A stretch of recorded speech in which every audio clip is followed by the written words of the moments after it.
He was inducted to the Rock and Roll Hall of Fame twice. He's been knighted. He's acted in many films and on TV, including as Mr. Conductor right here on PBS. To the world, he is simply Ringo. Ringo Starr, former Beatles drummer, now 83 years old, has a new recording out this month and is on tour. Jeffrey Brown joined him in Los Angeles for our Arts and Culture series, Canvas.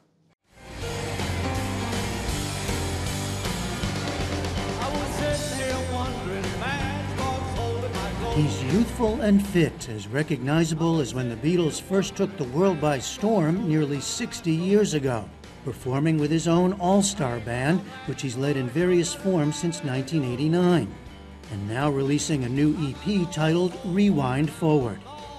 For Ringo Starr, the music has always been there. Well, it's what I do. It's what I had a dream at 13, to be a drummer. And I hit that drum and I knew immediately I wanted to be a drummer. What did you hear? I mean, what happened? I don't know. It's like magic. Oh yeah. I just love music. And I wanted to play. And, you know, there's not a lot of point being the drummer if you have no one else. You know, what would you do? Just me and the drums. It doesn't work. You need the others. The others would become John Lennon, Paul McCartney, and George Harrison. Together, the Beatles, the most beloved, important, and influential band in rock and roll history. By his mid-20s, Ringo was world famous, giving the Beatles a backbeat and a whole lot of personality. But he started life as Richard Starkey, a sickly child in and out of hospitals, a poor kid trying to make his way in working-class Liverpool, England. We talked about it recently at the Sunset Marquis, a famed Hollywood hotel, complete with its own Nightbird recording studio in the basement. I was always working on the railways, on the boats, in the factory forever. What was that young boy's, your hopes and dreams at that time? I mean, what could you imagine? Well, it all felt like something I was doing till I could do what I wanted to do, which was play. And the first band I was in was a factory band. We used to play in the lunch hour to the men, and they'd all be telling us to leave in not quite a nice way. He eventually joined Rory Storm and the Hurricanes, one of the top bands in Liverpool. Then got to know another up-and-coming group with a different drummer at the time, the Beatles, up close when both bands were booked into the same Hamburg, Germany club. It was 12 hours at the weekend between two bands. So you get to know your own band, but you know, we were trying to top them, they'd try and top us, and the top wasn't very high then. But we were still, we want the crowd, and they want the crowd. So it was a great learning space. The Beatles asked Ringo to join them, and the rest, of course, is history. And what history, especially if you were on the inside. In the hotel's photo gallery, Ringo noticed a 1964 shot of the group with Muhammad Ali, then still Cassius Clay. This was like, you know, early and first time in America. Like when we flew over New York, I felt New York saying, come on down. Yeah. You know, and we were finally in America, the land of all our music that we loved. Because you had listened to American music, I know, as a and kid. I come from a port where, you know, every other house had someone who was in the Merchant Navy, and they would bring records over, and so we heard a lot of sort of country and blues and stuff that England wasn't getting first. And are the personalities coming out? Yeah, I think so. What? Is that you? Yeah.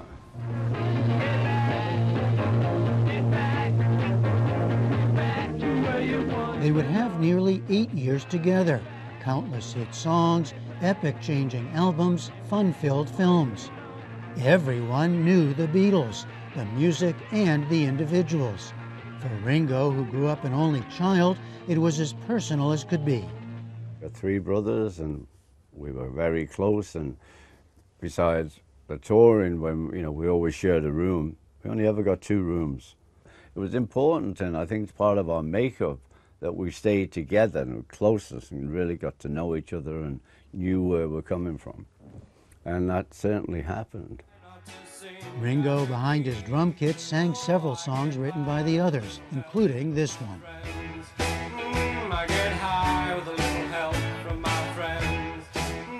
Gonna try. And though far overshadowed by his songwriting partners, he did write a few himself. That helped later in his post-Beatles career. I'd like to be under the sea. The interesting thing that not a lot of people know is that when I'd first present my songs, the rest of the band would be rolling on the floor, laughing, because I'd really just rewritten some other song. You know, it wasn't my song at all, I just like reworded it. And they say, yes, sure. But that's how I started. I got out of that and started making my own moves. But, you know, George was really helpful. He produced the first couple of singles that I put out. And God bless him.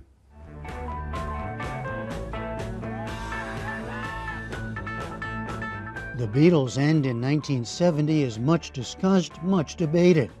Peter Jackson's 2021 documentary series, The Beatles Get Back, focused on a key final period.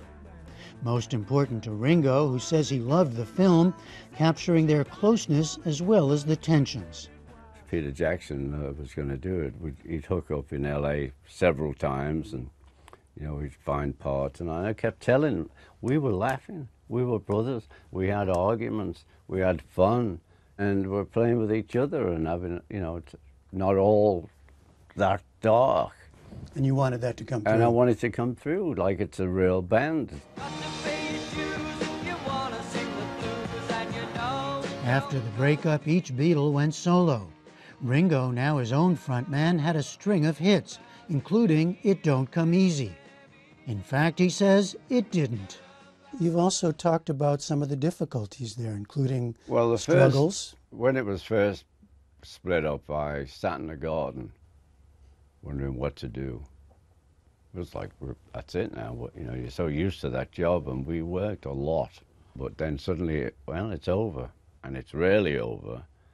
Yeah, I had a moment of like reflection, and I started to play with other artists. And that's what he's continued to do, along with a few other things, including acting.